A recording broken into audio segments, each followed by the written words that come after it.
तो आज अपन जानेंगे सती प्रथा के बारे में।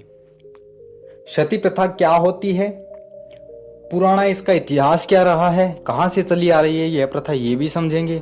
और अपन यह भी जानने का प्रयास करेंगे कि सती प्रथा को कौन कौन से ऐसे महान राजा रहे हैं जिन्होंने रोकने का प्रयास किया था। सबसे पहले जानते हैं सती प्रथा के अर्थ को। सती प्रथा के अर्थ को भी देखो समझने में दिक्कत आती है, क्योंकि अलग अलग व्यक्ति अलग अलग अपनी राय देते हैं, जिनमें से कुछ प्रमुख राय अपन समझेंगे।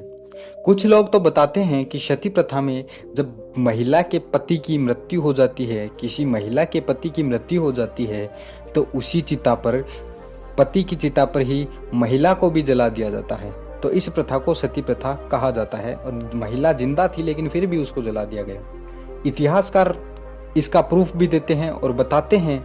इतिहासकार बोलते हैं कि उनको इसलिए जला दिया जाया करता था कि वो भविष्य में पति की संपत्ति में हिस्सा न मांग ले, इसलिए उनको जिंदा जला दिया जाया करता था पति के साथ में ही। फिर बात आती है धार्मिक लोगों की, तो धार्मिक लोग कहानी सुनाते हैं। देवी सती नाम की एक महिला थी जिनके पिताजी का नाम था राजा दक्ष। राजा दक्ष देवी सती के हस्बैंड का अपमान करते हैं और देवी सती इस अपमान को सहन नहीं कर पाती है, जिसके कारण वह अपने आप को आग में जला लेती है। तो यहाँ से यह प्रथा शुरू हो जाती है। ऐसी कहानी अपने को धर्म वाले लोग सुनाते हैं। फिर बात करें इसकी और जानकारी, कुछ लोग ऐसे भी हैं जो देशभक्त हैं, हिंदू धर्म पर विश्वास रखते हैं बहुत ज़्यादा और इस प्रथा को सही ठहराने का प्रयास करते हैं, तो वो भी एक कहानी सुनाते हैं। वो बताते हैं कि उनको जलाया नहीं जाता था, बल्कि वो चिता के चारों ओर चक्कर लगाती थी और प्रत्येक चक्कर में वो लोगों से पूछती थी कि क्या कोई मेरी जिम्मेदारी ले सकता है। जब कोई भी वहाँ पर मौजूद लोग उसकी जिम्मेदारी नहीं लेते हैं, तो वह महिला क्या करती है, अंत में जाकर के मंदिर में बैठ जाती है और मंदिर में भगवान की पूजा अर्चना करना शुरू कर देती है। और बाद में जब वो मरती है तो उसे ही सती के रूप में पूजा जाने लगता है। यह कहानी सुनाते हैं देशभक्त लोग। आज अपन ने समझ लिया कि भाई सती प्रथा का अर्थ अलग अलग व्यक्ति अलग अलग बताते हैं। सती शब्द की बात करें तो सती शब्द का जो बना है यह सत्य शब्द का स्त्रीलिंग रूप है। और ये जो शब्द निकल करके आता है, ये जो धार्मिक कहानी है देवी सती वाली, इसी से निकल करके आता है। बात करते हैं सती प्रथा का साक्ष्य। सती प्रथा का प्रथम साक्ष्य हमें कहाँ देखने को मिलता है, तो वह देखने को मिलता है 510 ईस्वी का एरण अभिलेख।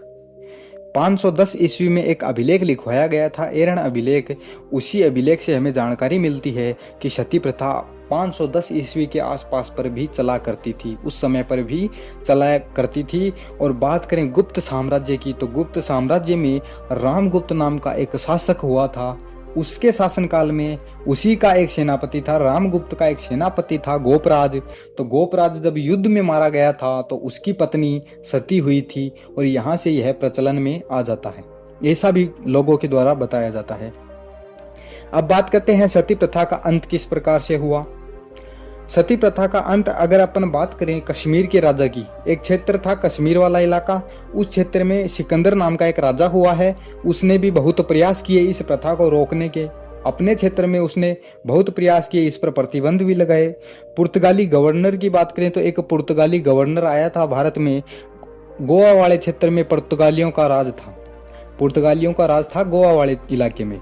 तो वहां पर पुर्तगाली राज कर रहे थे। अल्बुकर्क नाम का एक गवर्नर आया वहां पर, जिसने भी इस प्रथा को रोकने का प्रयास किया, लेकिन फिर भी यह प्रथा प्रचलन में रही, रुक नहीं पाई। और अगर अपन बात करें तो मोहम्मद बिन तुगलक का नाम देखने को मिलता है। इसने भी प्रयास किया, लेकिन मोहम्मद बिन तुगलक भी असफल रहता है। अकबर की बात करें और पेशवाओं की बात करें तो इन्होंने भी अपने समय में इस प्रथा पर प्रतिबंध लगा रखा था, लेकिन बाद में जब ये मर जाते हैं फिर से यह प्रथा लोगों के द्वारा अपना ली जाती है। लोग फिर से इस प्रथा पर विश्वास करना शुरू कर देते हैं। इनके शासनकाल में जब अकबर था तो अकबर के शासनकाल में प्रतिबंध लगाया हुआ था, फिर भी सती कांड होते रहे। इसका कारण यह है कि लोग छुप छुप कर इस घटना को करते थे। इसलिए कहा जाता है कि जो राजा प्रतिबंध लगाता था तो उसके शासनकाल में भी यह प्रथा चालू थी। लोग सामने नहीं करते थे, लेकिन पीठ पीछे जरूर करते थे। अब बात आती है अंग्रेज अधिकारियों की। अंग्रेज अधिकारियों में अपन ने देखा कि अल्बुकर्क नाम का सबसे पहले जो आया था पुर्तगाली, उसने प्रयास किया।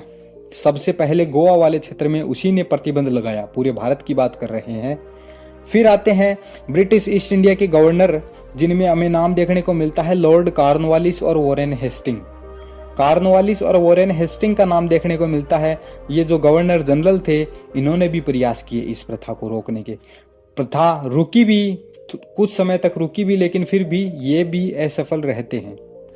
फिर बात आती है राजा राम मोहन राय की। 1812 ईस्वी से राजा राम मोहन राय इस क्षेत्र में एक्टिव हो जाते हैं। सती प्रथा का कड़ा विरोध करना शुरू करते हैं वो 1812 ईस्वी से। कारण यह था कि राजा राम मोहन राय की भाभी सती हुई थी। अब बात करें राजा राम मोहन राय की, तो राजा राम मोहन राय का पालन पोषण जो किया था वो उन्हीं की भाभी ने किया था, जिसके कारण राजा राम मोहन राय वो दर्द सहन नहीं कर पाए थे कि उन्होंने इस प्रथा को बंद करने का पूरा ठान लिया था। अखबारों में छपवाते थे, किताबों में छपवाते थे, लेकिन इस प्रथा को रोक कर ही माने। 1829 ईस्वी में जब बात करें तो 1829 ईस्वी का समय था जब विलियम बेंटिक आ गया था भारत में। 1828 में विलियम बेंटिक गवर्नर के रूप में आ चुका था भारत में, उसी का राज था। और 1800 अगले ही साल 1829 ईस्वी में 4 दिसंबर 1829 को राजा राम मोहन राय इस प्रथा पर प्रतिबंध लगवाते हैं। राजा राम मोहन राय के सहयोग से, या फिर कह सकते हैं राजा राम मोहन राय ने विलियम बेंटिक के सहयोग से इस प्रथा पर प्रतिबंध लगवा दिया पूर्ण रूप से। लेकिन जो सती प्रथा के पक्ष में जो लोग थे वो फिर भी नहीं माने, लंदन पहुंच गए। इस केस को लेकर के लंदन की प्रीवी काउंसिल में पहुंच गए। और वहां पर जब लंदन की प्रीवी काउंसिल में गए तो लंदन की प्रीवी काउंसिल ने भी 1832 ईस्वी में निर्णय सुनाया था और बताया था कि सती प्रथा पर प्रतिबंध बरकरार रहेगा। यह बात कही थी प्रीवी काउंसिल ने। अब बात करते हैं कि हमारी भारत सरकार ने भी इस पर अधिनियम बनाया। बात करें अपन सती प्रथा रोकथाम अधिनियम 1987 की। यह जो अधिनियम बनाया गया था सबसे पहले राजस्थान सरकार ने बनाया था और उसके बाद में इस अधिनियम को भारत सरकार ने भी अपना लिया, अपने संघीय कानून में शामिल कर लेती है।